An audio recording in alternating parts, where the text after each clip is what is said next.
the charging stop you've made peace with. The coffee, the stretch, the percentage crawling upward while you wait was never a law of physics. It was a chemistry problem nobody had solved, and as of right now, somebody finally has. Beat 1. The liquid nobody talks about. Here's the part the marketing never mentions. Every battery you have ever charged, in every EV you have ever admired, runs on a liquid. A flammable, temperature-sensitive, degradation-prone liquid sitting inside the pack, carrying the charge between the anode and the cathode like blood-moving oxygen through a body. The charge doesn't leap through empty space. It travels through a medium, and for the entire history of mass-produced electric cars, that medium has been liquid. A carefully engineered liquid, yes. A precisely formulated one, but a liquid all the same, and that single design choice is the ceiling on everything. It's why your fast charge takes 20 minutes instead of 2. It's why your range estimate quietly drops the moment January arrives. It's why the pack in your driveway will not perform in year 8 the way it performed in year 1. You didn't buy a limitation on purpose. You bought what was possible at the time. The trouble is, what was possible just moved, and once you understand why, the car in your driveway starts to look very different. Beat 2. Why Tesla was untouchable.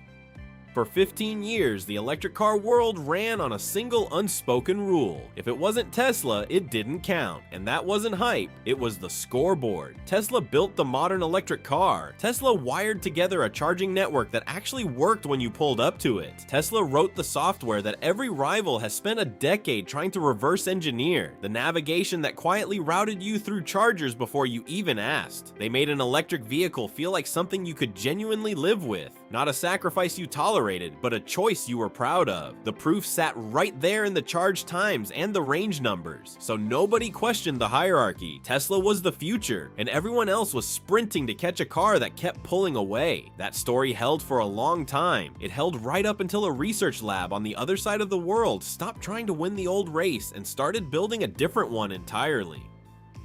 Beat 3. Nagoya changes everything.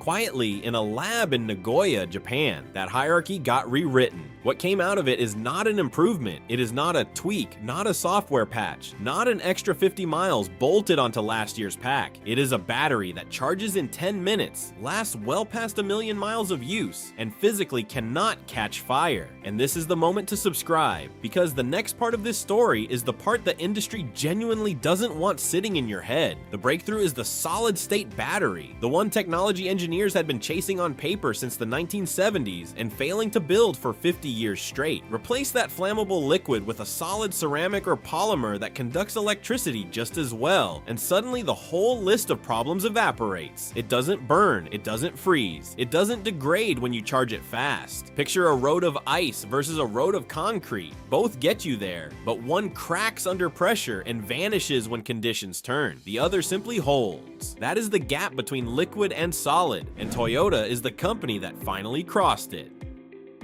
Beat 4. 18 years of patience. Toyota has never been the company that gets there first. Toyota is the company that gets there right. When every other automaker stampeded into electric in the 2000s, Toyota hung back. And not because they didn't understand electricity. They were waiting on a battery the rest of the industry had written off as impossible. They started the work in 2006 and never stopped. 18 years of research, more than 1,000 patents filed, more solid-state intellectual property than any company on the planet. While competitors celebrated shaving 3 minutes off a charge time, Toyota was quietly grinding on a problem most rivals had decided was someone else's headache. That takes a strange kind of institutional nerve. It means explaining to shareholders year after year why a division keeps filing patents on something that hasn't sold a single car. It means asking engineers to spend their careers on a problem they might never crack in their working lives. Toyota did exactly that, without a press tour, without a countdown clock, without a single stock-moving tweet. They decided what they believed was true, and then they walked toward it until they arrived. Beat 5. The numbers that break the category. Now look at what they actually built, because the spec sheet is where this stops being a story and starts being a threat. A solid-state pack delivering around 745 miles on a single charge, a jump from 10% to 80% in under 10 minutes, a usable lifespan stretching past 30 years of daily driving, zero fire risk because a solid electrolyte simply cannot combust, and a cell that's roughly 20% smaller and 40% lighter than the lithium-ion equivalent. Sit with that for a second. 745 miles, charged in 10 minutes for 3 decades without ever burning. Compare it to the longest range Tesla on sale today, the Model S, which covers about 405 miles and needs 20 to 30 minutes for an 80% top-up, a pack that starts fading meaningfully after 8 to 10 years. Toyota's battery doesn't just edge ahead, it makes today's best lithium-ion cell look like a first-generation prototype, the kind of thing that ends up behind glass in a museum a decade after the thing that replaced it became normal, and the first solid-state Toyota is targeted to reach buyers in 2027, not a concept, not a show car, a production vehicle on a dealership floor. Beat 6, the question you're actually asking. So here's the uncomfortable question if you're shopping for an EV in the next 2 years. You're not really asking which current battery is best. You're asking whether you want to be the person who bought the final generation of a technology 12 months before the next one landed. That's not a thought experiment. That's a purchase decision with a real answer and a real date attached to it. And think about what that timeline does to the salesperson sitting across the desk from you, the one who already knows what's coming in 2027, because the moment solid state hits a showroom, every assumption you built your driving life around gets rewritten. The plug-in at night rhythm, the mental map of where the fast chargers are, the quiet calculation of how many good years the pack has left before resale. All of it was engineered around the limits of a liquid. Take the liquid away, and the entire framework you've been living inside doesn't get upgraded. It gets retired. Beat 7, the moat that was never a product.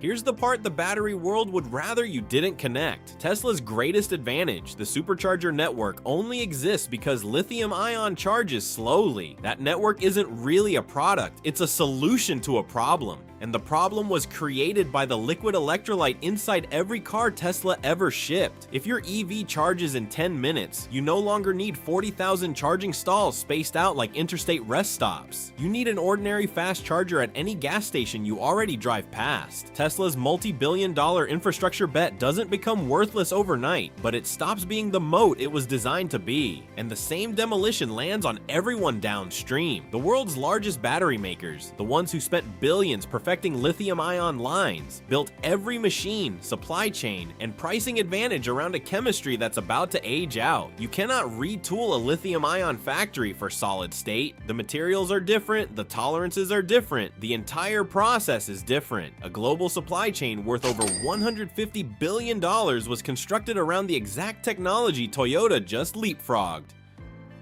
Beat 8, Tesla is building a better past.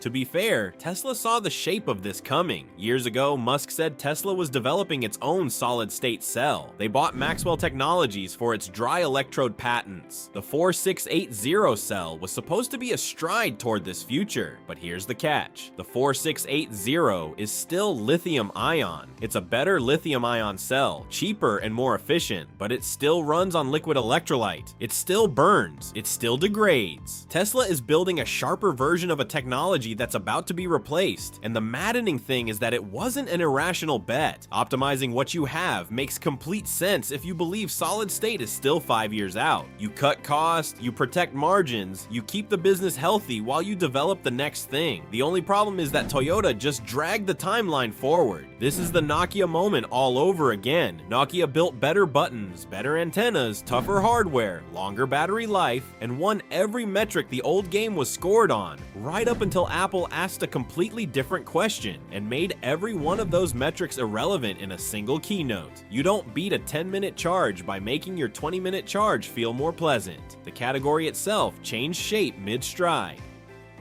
Beat 9. The race Tesla is behind in. And Toyota isn't running alone anymore, which is what makes Tesla's position so precarious. QuantumScape, backed by Volkswagen and Bill Gates, is sprinting toward the same finish line. Solid Power, backed by BMW and Ford, is already in pilot production. Samsung announced its own solid-state cell targeted for 2027. The race is fully on, and Tesla isn't slightly behind. It's structurally behind. There's a real difference between finishing second in a race where everyone runs the same track and finishing second in a race where the track itself changed shape while you were mid-stride. History keeps proving that the patient company wins more often than the fast one. Toyota spent 18 years building a manufacturing process nobody else had the stomach to attempt, and they did it the way Toyota does most things, by deciding what was true and working toward it without stopping to ask whether the world agreed. When 2027 arrives and you can walk into a dealership and drive off in a car that charges in 10 minutes and runs 745 miles, the EV industry will not look the same again. The infrastructure debate changes. The range anxiety conversation changes. The resale math on a 30-year battery becomes territory no used car market has ever mapped. Tesla built the electric era, made it real, made it desirable, made it something a person who never thought twice about the environment could fall for on a single test drive. That achievement is theirs, no matter what comes next. But Toyota may be the one to end the era defined by the limits of liquid, the era where charging time was a conversation and battery fires were a risk to manage instead of a physics problem to solve. This is the version of the story that doesn't make it into earnings calls, the one built on patents and material science and 18 years of a company treating the impossible as merely unsolved. If that's the kind of story you want more of, subscribe, because the next one is already built and it changes everything again.